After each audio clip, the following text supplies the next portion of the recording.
Good evening and welcome to Poland Daily. I'm Natalia Moczulska, and this is the news. The long-awaited vacation time has begun.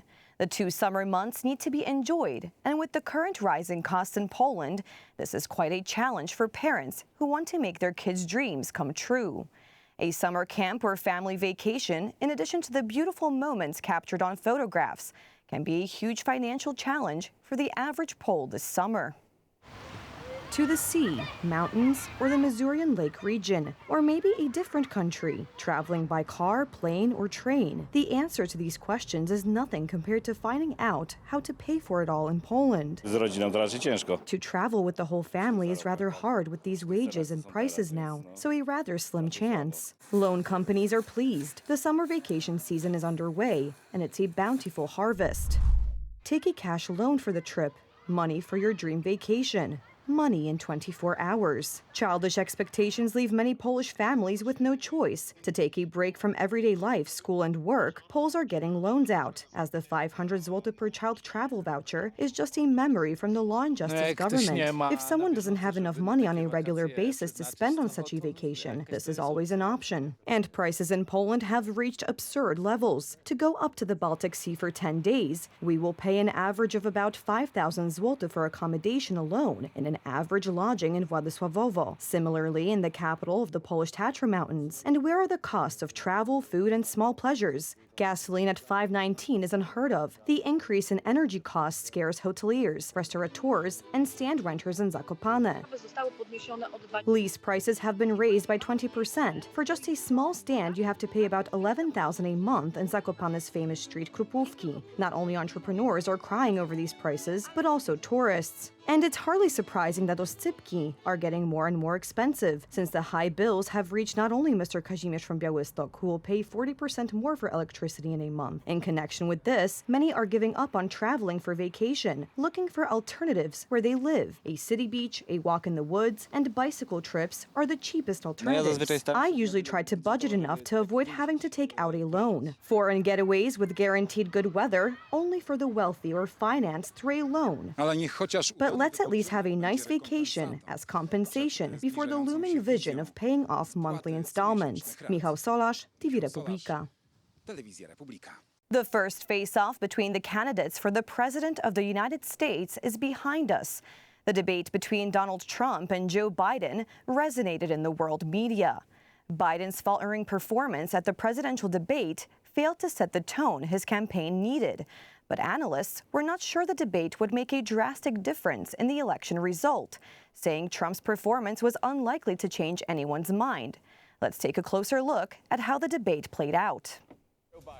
Joe Biden would certainly like to forget about this debate as soon as possible.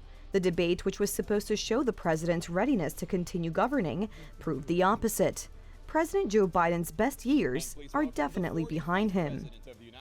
And I'm going to continue to move until we get the total ban on the total initiative relative to what we're going to do with more Border Patrol and more asylum officers. I really don't know what he said at the end of that sentence. I don't think he knows what he said either. Look. Joe Biden has shown many more similar slip-ups. Losing the threads, long pauses, absent-minded gazes, and an open mouth. For the viewer, created the worst possible impression. With the COVID, with dealing with everything we have to do with, look, if we finally beat Medicare. There was also a Polish thread in the debate when talking about the war in Ukraine. You think he'll stop when if he takes Ukraine? What do you think happens to Poland? What do you think of Belarus? What do you think happens to those NATO countries? On the other hand, Donald Trump easily countered his opponent and ran a cohesive narrative. It is extremely rare in this type of a debate for the winner to be so obvious. Surprisingly, the proposal to hold a debate so early in the campaign came from Joe Biden himself. It is not out of the question that this move will prove to be political suicide for the president. I think the first 15, 20 minutes would be considered probably the worst performance of a candidate, certainly an incumbent candidate ever. Just a really slow start. And this is not an isolated opinion.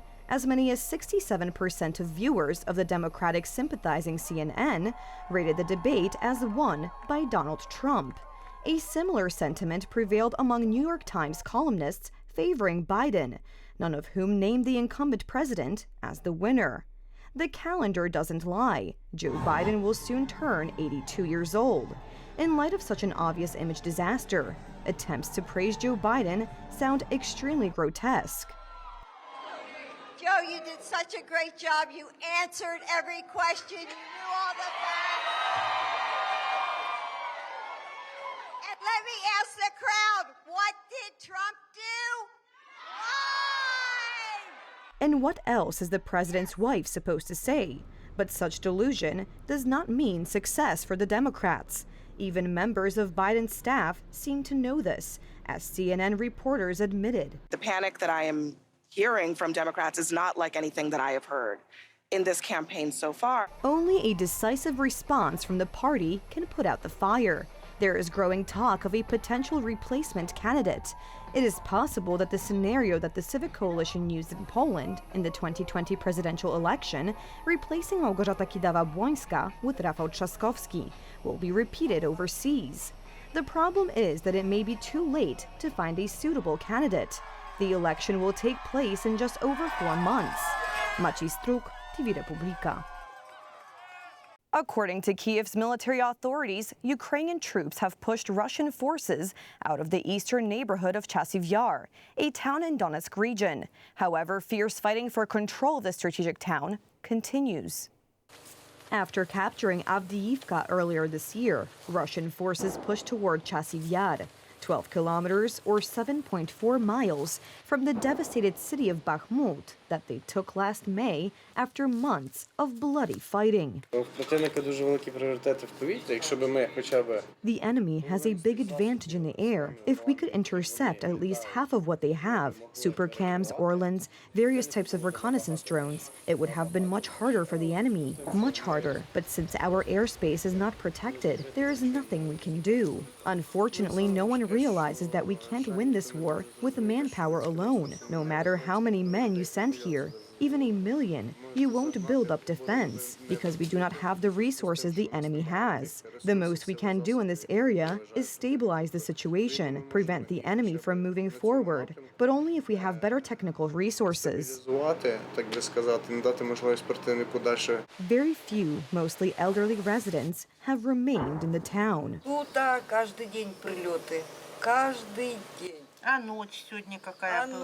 The shelling is every day here. Every day. This night was scary. Constant shelling. We get out and sit here while it is a bit calmer. We don't go anywhere else. So many people have died or been wounded. We get out, sit for a bit and run back in again. Get out, sit, go back. That's it.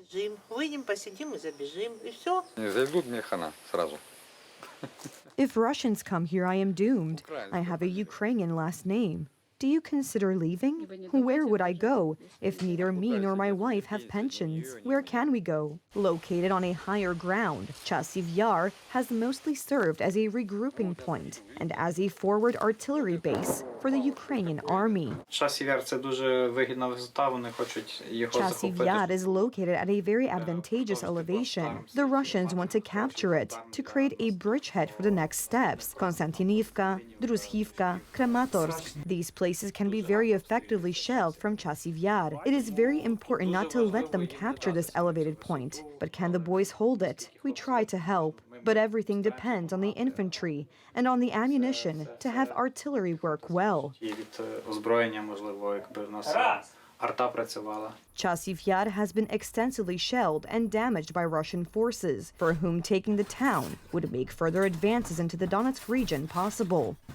As Paris prepares to host the 2024 Summer Olympics, street life in the French capital is busier than ever.